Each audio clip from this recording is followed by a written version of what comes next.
Assalamualaikum Mbak Freddy, sedang apa hari ini Mbak Freddy kegiatannya? Waalaikumsalam Bu Farida. Ini habis ngeprint laporan bos Bu.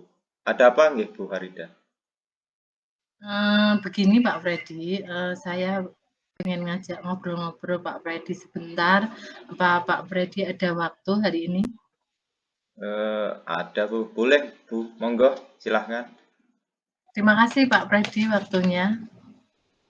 Baik Bu Farida, silahkan Bu Farida mau cerita apa ini?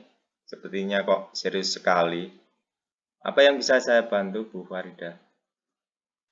Jadi begini Pak Freddy, saya mau sharing sedikit permasalahan pembelajaran yang saya alami di kelas 4.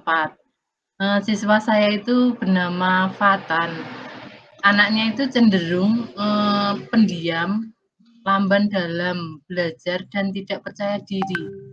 Dia itu sebenarnya tidak nakal, namun kurang bertanggung jawab dengan tugas-tugasnya. Padahal saya merasa sudah berusaha untuk semaksimal mungkin saat pembelajaran. Tapi sifatan itu masih belum paham dengan materi yang saya sampaikan. Dan di kelas itu anaknya itu kurang antusias dalam mengikuti pembelajaran. Hasil belajarnya juga dilihat pun rata-ratanya masih di bawah KKM, Pak Freddy. Oh, jadi begitu nggih Bu. Murid Bu Farida yang dimaksud tersebut pendiam, lamban, tidak percaya diri, kurang tanggung jawab dalam mengerjakan tugas, sehingga hasilnya kurang maksimal nggih. Komplit sekali nggih Bu. Nah, lalu apa nih yang Bu Farida inginkan atau harapkan dari obrolan kita siang hari ini Bu? Sebenarnya tujuan akhir saya yang saya harapkan dari obrolan hari ini, Pak Freddy, saya ingin mencari solusi bagaimana agar murid saya itu ke depannya itu bisa lebih bertanggung jawab dengan tugas-tugas yang saya berikan di kelas, kemudian lebih aktif lagi dalam mengemukakan pendapat dan lebih percaya diri dari sebelumnya. Sehingga saya itu berharap dengan meningkatkan keterampilan itu, semua nantinya akan meningkat juga prestasinya dari si Fatan.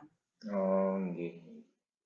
Kira-kira menurut Bu Farida sendiri, apa sih yang membuat anak tersebut tidak percaya diri dan malu untuk mengemukakan pendapatnya? Kalau menurut saya Pak Freddy, anak itu masih belum memiliki keterampilan untuk berpendapat, juga malas untuk belajar. Sering tugas-tugasnya itu tidak terselesaikan. Saya cek ke guru mapel yang lain, guru agama, guru penjas, ternyata sama juga. Berarti permasalahannya bukan hanya ketika saya ajar saja, tapi memang permasalahannya ada pada diri anak itu.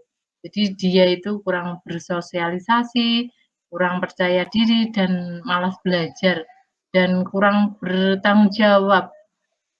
Oh, begitu ya.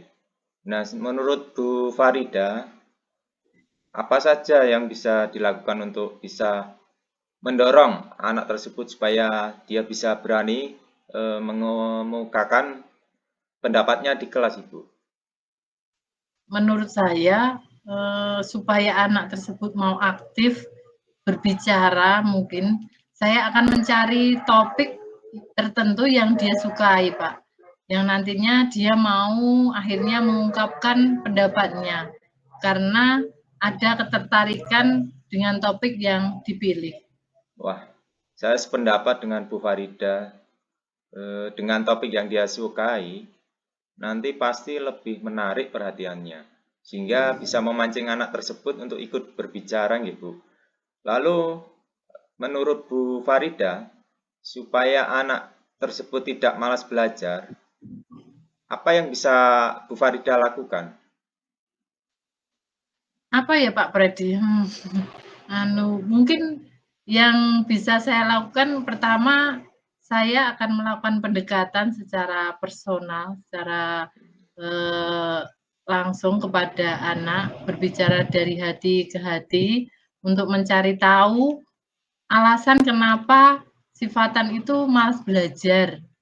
Saya akan menyemangati, dan mendorong supaya anak tersebut bisa lebih tekun dalam belajarnya. Saya juga akan berkomunikasi dengan orang tuanya, untuk menjalin kerjasama dalam memantau dan mendorong anak tersebut untuk lebih giat lagi belajar di rumah.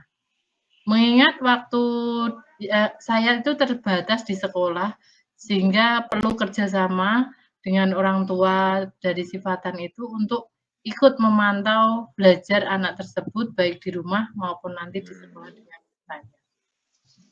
Baik Bu, nah terkait dengan tanggung jawab, menurut Bu Farida, supaya anak tersebut bisa bertanggung jawab dengan tugas-tugasnya, apa yang akan Bu Farida lakukan? Saya pikir, saya akan mengingatkan kembali dengan keyakinan kelas yang sudah disepakati bersama dengan anak-anak bahwa perlunya tanggung jawab dalam mengumpulkan tugas ada dalam keyakinan kelas yang telah kita buat bersama-sama dulu waktu di awal pembelajaran. Nah, betul sekali Bu, saya yakin nanti bila solusi-solusi tersebut bisa dilaksanakan dengan baik, pasti akan membawa perubahan besar dalam anak tersebut. Nggih. Kira-kira adakah kemungkinan mengalami hambatan selama proses perubahan diri pada murid tersebut, Ibu? Hambatan yang muncul saya rasa, dari diri anak itu sendiri ya Pak Freddy. Mau tidak kira-kira untuk berubah. Nah, saya ingin tahu nih, bagaimana caranya Ibu Farida mengatasi hambatan tersebut, Ibu?